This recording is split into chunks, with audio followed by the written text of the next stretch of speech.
she's a mountain, then you're an ocean. Hi, everybody. This is Lori, and this is our podcast, Inclusivi-TEA Sustainability. And on our podcast, we talk to people who are creative and helping to make the world a better place. And this is part 2 of our interview with Darius Ross. And in our last episode, Darius talked with us about how he got to where he is in the real estate business and what his goals are for the future, why equity and creating a world where everyone thrives is so important to him. And he told us a little bit about what he calls guerilla education, which I think is really interesting. And you'll want to go back and listen to that one to learn more about it. Darius, thank you for sticking around for the second episode. My pleasure.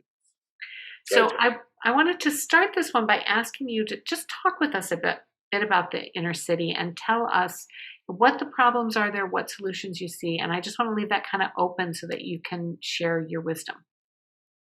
Great. That's one of those moments whereas when you sit down and, when you're coming from a space, whereas both as we look at the Black intelligentsia, those that have been able to leave the inner city, and the area of white America that is now experiencing, if you want to call it the backlash and the whole cancel culture and so forth, here's the real issue that we don't see. Because when you leave an area, you don't really understand it. When, suburbia surrounds the inner city, you go into your job and you come back out. There are people that are being held hostage in these neighborhoods. And when I say hostage, that's a nice word, but it's a nice way to put it. At 5 or 6 o'clock in the evening, all of a sudden the gunfire begins. And sometimes it's 1 or 2 o'clock in the afternoon. Okay. And now you have a situation where you have lack of jobs. You have lack of opportunities. We used to have programs in the inner city, especially like Chicago, New York, Detroit, and so forth. They had CETA, the Job Training Partnership Act. You had YEPTA. You had all these youth training partnership programs from the Nixon administration through Reagan and so forth. But all of a sudden, those programs dried up. And when those programs dried up, because we had everything else that was taking place of those programs, we had other budget issues that happened and changed the dynamics of it. You, at one point in time, had factories and job opportunities in the inner city that you could walk down the street and go to. Now you have boarded up buildings, you have boarded up neighborhoods. So, of course, you turn around and put all that together with these food deserts where there's no place for people to get food at. You have a bunch of people that are coming into these neighborhoods that are taking advantage of the pricing structure. They're bringing less quality food. You then have the price structure that's off chain. You have rent dynamics that are completely, an average 1-bedroom apartment in a neighborhood where everybody basically is either on low or moderate income is at $1,000 plus. Then you couple that with families on top of families. You have 3 generations of families inside these communities. Then you couple that with the projects. So you put 40,000 people in a half a mile square area, and you think that's going to make for something nice? No. It's a nightmare. So now you have the cities now becoming war zones. And these kids have no place to go because now their dads, their uncles, their brothers are now in these various prisons. And they are coming home, when they come home, to more problems because now they have been war hardened. These kids now are creating the various gangs they're creating because they have no direction. So there are less men in the household. So now you have women that are trying to raise these young men without having the skill set to understand what they're dealing with. Because a lot of these young guys do not have any direction. Mom can't raise them because guess what? Mom has to go to work every day, so she can't police them. There's no truancy officers to be there to protect them because the truancy officers have such a full load. So you have all these dynamics going together. How do you not have this nightmare? And the point of it is that I'm proposing now is that we as the professional business community, we as the finance professionals, we need to now start realizing we have to turn around and put some of that money as part of our Community Reinvestment Act, which was a very strong part of when companies merged and when companies actually made decisions to invest in communities. Listen, let's take 20%, 30%, 40% of the revenue and employ these kids. Let's turn around and actually spend more time reinvesting in these housing structures. Let's make sure there are no more food deserts in these communities. Let's try to make sure there's daycare, pre-K, like we did here in New York. Let's create this minimum wage, but without creating the minimum wage, but without turning around and creating higher prices, because that's what happened. I've been a proponent and a spokesperson for minimum wage, the state taxes, as well as, the pre-K system. But again, these programs get started, and then there's another problem you create. It's like you have to stop creating problems and start creating more solutions. So these kids don't become warriors, because we have now the equivalent of what we have in the Middle East, we have right here in inner city America. And it's easily solvable. It's based upon we as a corporate leaders saying to ourselves, because these kids are basically controlling blocks, and I love the term, I control this block. Well, how do you control this block when I'm the institutional investor and I own the whole strip? But because of the fact I'm not turning around and applying my wherewithal to stop the violence. Because as when we look at BlackRock, Blackstone, and all these major corporations that actually have investments in these apartment complexes, well, now the thing that I put the pressure on is saying, listen, and this is one of the things that I'm creating in an organization I'm trying to create now, as to how do we now say, let's fund these communities, let's refund, let's take away this concept about defund the police, let's refund the communities to help these young people not have to be killing each other. Because we're losing ideas, we're losing the next great entrepreneur, the next great doctor, the next great politician. We're losing them because of this violence. So this is something you are actively working on. Absolutely. Which is just amazing. Mm-hmm. And do you have other partners around the U.S. who are working with you? Well, see, that's the hard part. When you actually put the pressure out there, it's like, yeah, it sounds good, but I don't want to touch it. So my thing now is that I've got a couple of different articles I'm coming out with soon to discuss the fact that, okay, let's stop talking lip service and let's apply the gas. Let's stop talking about it. Let's apply the gas. So now my thing of it is I challenge other institutional investors and other individuals to get in contact with me, and let's help fix this. I'm coming from that area. I've come from that experience. I've come from that whole concept. I know what it's all about. Work with me in helping create a change there, because it's there. It's possible. I mean, I make myself available. Listen, let's create an organization. Let's get these individuals on there. Let's bring those individuals from these giant corporations that are holding those holdings of apartment complexes, shopping centers, and versus just taking the money out of the community. What is it that you take a loss on and putting 20% back in? You're doing goodwill. You're doing good corporate responsibility, and more importantly speaking, you're having humanity. And that's the key, humanity, because you're realizing that could be your son or daughter. So from your perspective, Darius, is this corporations making this change? Is it governments? Who's besides you, who's spearheading this in your ideal world? Who should be spearheading it would be we as corporate leaders putting pressure on the government, because now here's a scenario. If we as corporate leaders say we're going to we have basically, let's look at the asset situation in America. If you look at it globally speaking, $90 trillion is controlled by corporations that control global assets, right? So if that be the case, then that's a lot of pressure on local politicians. What do politicians have to do? Every year they have to go to political action committees and say, listen, can I get a handout? So if we're giving a handout, let's give two handouts. One to the community, one to the politicians, and to the politicians and say, listen, you got to keep these communities safe. And to the community leaders, you got to keep things going here. So right in the middle, we're keeping both lanes safe. Mm-hmm. And you sound very much like you think this is doable. Absolutely. Absolutely. I mean, Chicago had a program called Chicago United, which still exists today. But the problem with it is that at the end of the day, it's reconnecting to its roots. They employed me as young people. So what I'm saying now is picking a target city, Chicago, New York, Detroit, Los Angeles, and get leaders like myself in there that actually are saying, we're willing to turn around and work with these young kids and create a stop the violence movement. But the point of it is they have to realize that you need to have people that are actually there, or people that have been there and want to go back there and help. And create these. No, go ahead. I'm so sorry. Create business and opportunities where these young people will function. So it sounds to me like something that people need to be there. People need to be willing to walk into the neighborhood, not just give some money, but that you need leaders who are willing to walk into the neighborhood, get to know people, understand that this is going to be difficult, Mhm. but having the dream that it's doable. That is sustainable because it's worked before. It's not that it hasn't worked before. It's a matter of when it starts working, you leave. Or here's the other scenario: you get in there, and for whatever reason, you put the financial fundings in the wrong hands, Yeah. and then it becomes, well, the program didn't work because this person was doing this, that, and the other. Okay, that's an issue of oversight. Let's get past the oversight issue and let's deal with the fact that this program or these programs can work.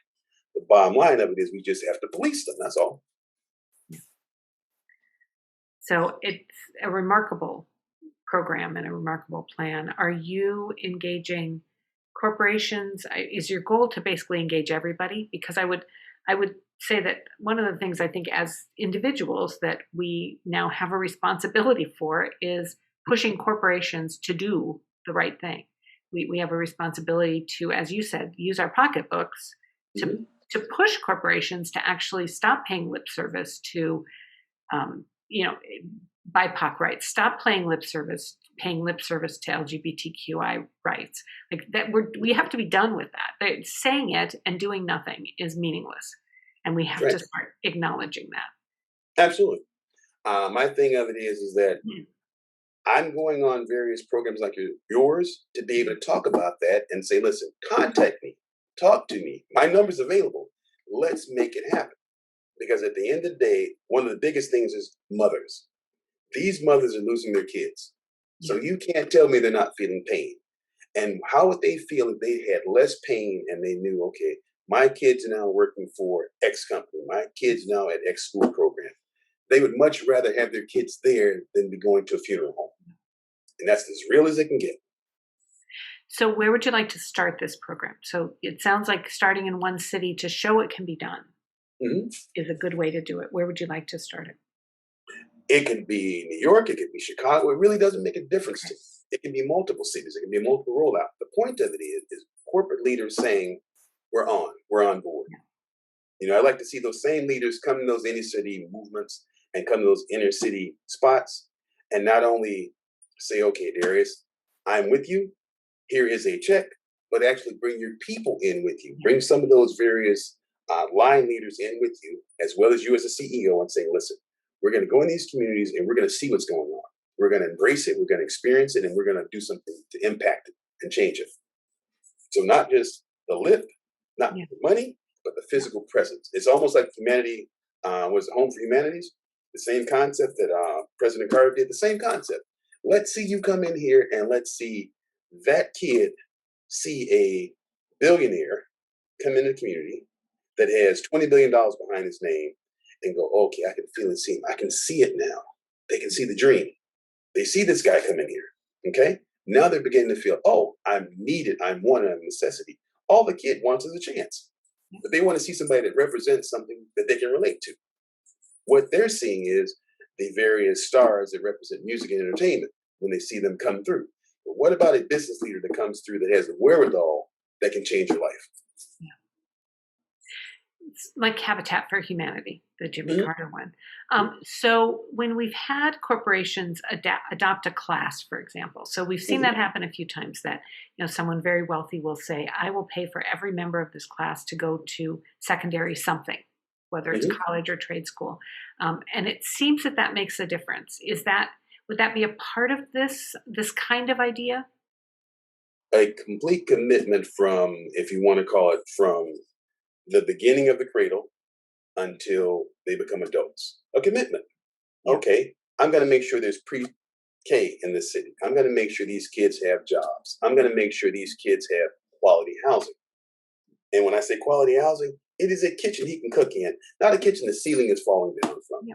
A place where he can go to the grocery store at, a place where he can walk safely at, a park that is safe, not faulty equipment. The ability to ride their bikes, and then the ability to go to school and actually go to school and actually get an education. And more importantly speaking, if there's student loans, not to be so heavily in debt in the sense that, okay, if they go for 4 years, right? Okay, so if they stay in that community and they stay part of this program, that debt can be wiped out. Now we're talking. They just got to stay there. Okay, fine. They become homeowners, they become business owners. Voila. You're saving a generation. That's community reinvestment. That's a community impact. That's a humanity impact. That's sustainable living. Absolutely. That is, when we talk about sustainability, you covered all of it. It's taking care of people so that they have enough to eat. It's not having food deserts. It's having a place to live. We will want to take better care of our environment if we are, in fact, if we feel like our environment matters, if we feel like we have a future. Why would you care about taking care of a park if you feel like your future might be a day long? But if you believe that you have a future and that you're going somewhere, you want to take care of the people around you, and you want to take care of your environment. Absolutely.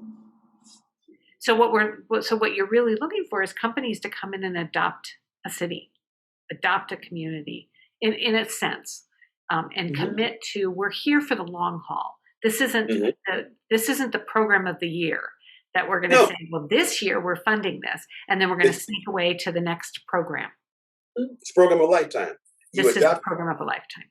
That's right. You adopt the highway, you adopt the elementary school class, adopt the city. Yeah. If you lose $1 billion, you gain 10 billion, because those consumers are consumers. Right. They're going to invest in your business. So your business model is good. Yeah. Your Coca-Cola, your Pepsi, your X, Y, and Z. You're getting the money back anyway, ladies and gentlemen. So what are you losing? Well, and the other part of this, Darius, is that when this works, then the truth is it is a lifetime commitment, but there's a point where it's self-sustaining. Again, very sustainable, because if you change a community so that the community is able to work and allowed to have a safe place to live and provided with access to food, then that can perpetuate itself. That's right. The old business model is not working. Yeah, the old business model is not working. Terrific.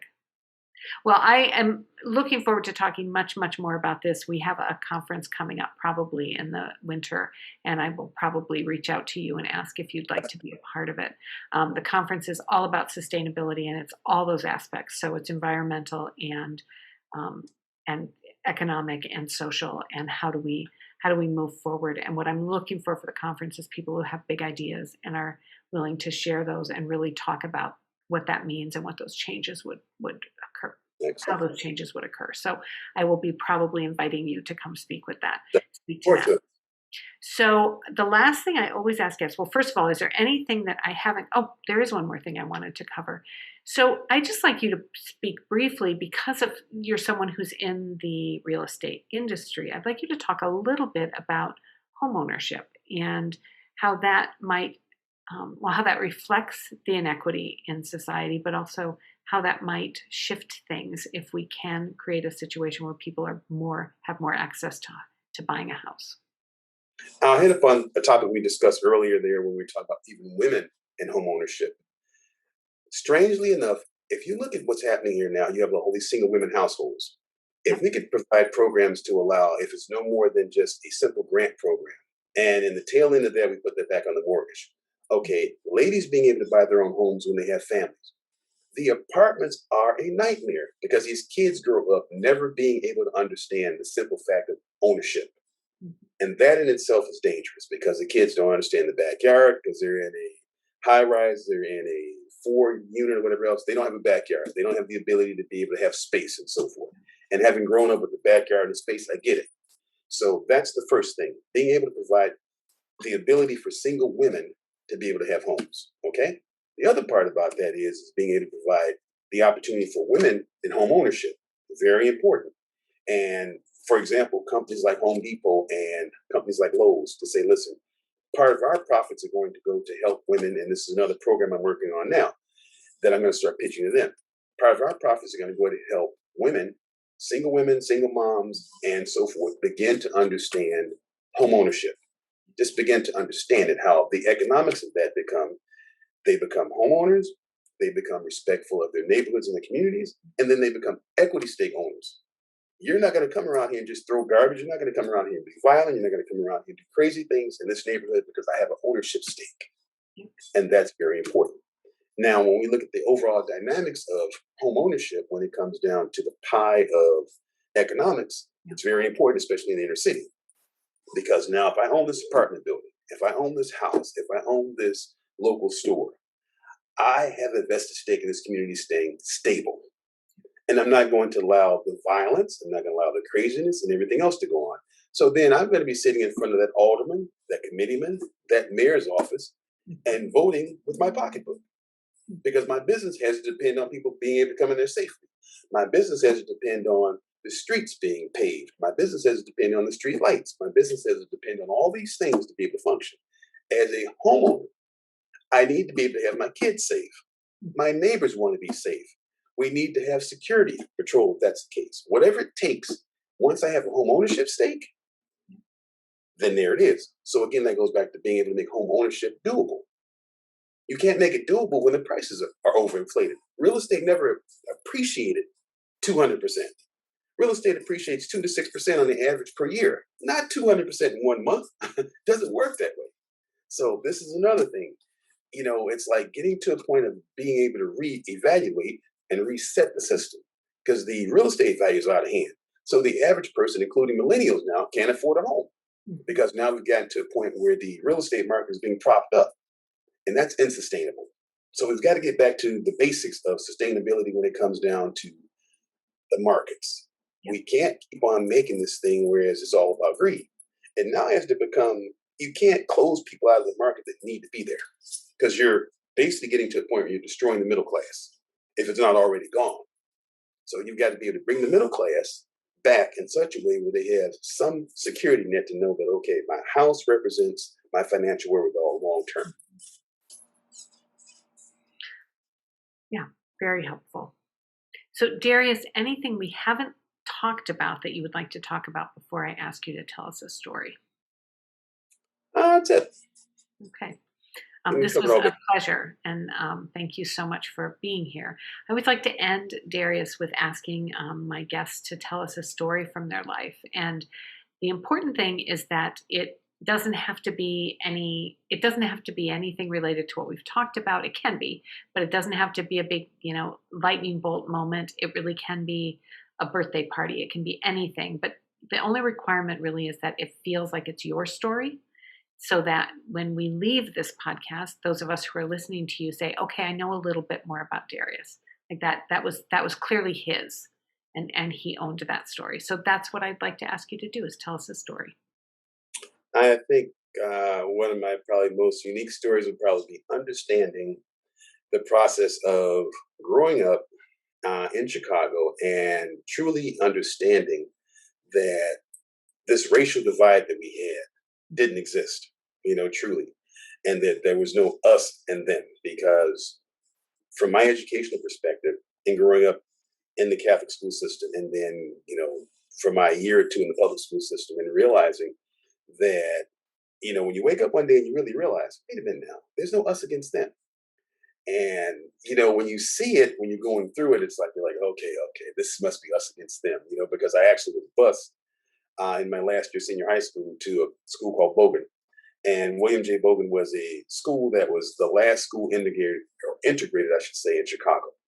And the very first days, they were very uncomfortable, because it was the picketing, it was being thrown at, spit at, and so forth. But the most powerful thing was, inside the school, we didn't have the economics of, or the nonsense of, the problems.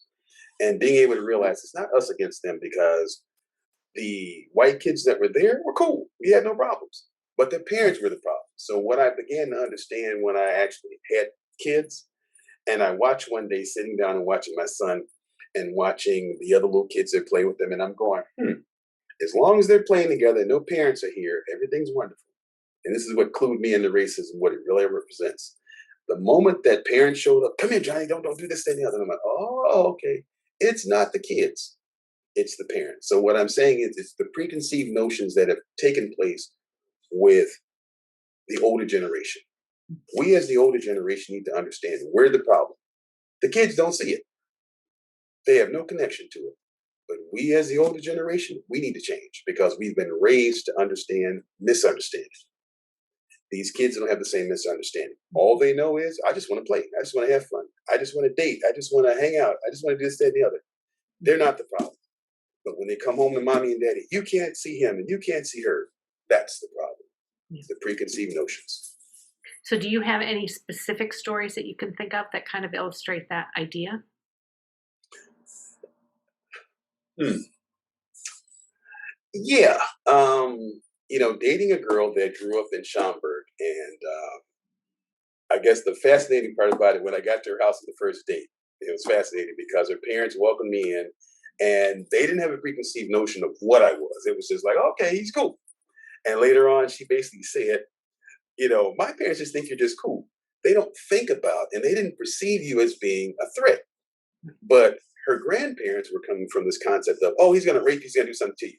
But her parents had gone beyond that because they'd educated themselves to a due understanding. So I guess the bottom line of it goes back to the same thing. It's like when you are enlightened and you open yourself up to new avenues, then you don't see the same thing. Because like I said, I found out racism is just that. It has more to do with misunderstanding and miseducation than it does to have with enlightenment. Terrific. I think that just reminds us that race is not a real thing. It's a construct. It's not real. It was invented in order to separate us. And I think if more people start talking about that and recognizing that it's the same thing, it's meaningless. And that's why children don't know it. Right. My children don't go home and say, Mom, I played with, this child whose skin was a different color than mine. And so they must be worse than I am. Children don't have any idea about that. And so it's not real. Right. And if we could all, as adults, start believing it's not real and acting like it's not real, then things would shift a lot. And I think with the inner city, with your plans and your goals and what you're working on, I think if all of us could just start accepting that that's our neighborhood, that is our, as humans, that is part of our neighborhood. And so putting in the resources to make all of our neighborhood healthy makes so much sense as we strive to move forward as a whole. I get the big thing of it is being able to understand and appreciate the magical statement. I think Tupac said it best when he says, at the end of the day, when someone looks over the fence and he sees in your backyard, he's going over there. So I think now the watershed moment needs to be, do not recognize that it's not going to come to your neighborhood. Recognize that what is happening in this community is going to come to your neighborhood sooner or later. Right now we're looking at every single day, the immunity to looking at the shootings and this and that and the other. It's coming to neighborhoods that it didn't go to before. So it's outside the inner city now. So it's like, wake up, folks. It's in your neighborhood now. So if you don't stop it in mind, it's coming to yours. And the only difference of it is the guy that's in your neighborhood, you live next door to. The guy in my neighborhood, I don't want to live next door to. Okay? Darius, this was fascinating, and I appreciate so much your time and for hanging out with us. And I'm excited to think about where you're going next and what's going to happen next. For everybody who is listening, again, Darius, thank you for being here. And I appreciate it. And for everybody who is listening, thank you so much for being here as well. And Darius, where can people find out more about you? I'll put your one sheet with this so that they can see it. But you have a website and you have a bunch of information on that. Yes. All right. Well, that will be with the podcast. So please check it out. Reach out to Darius. He's doing great work and is going to continue doing great work. So please connect. And thank you all. This was Inclusivi-TEA, Sustainability.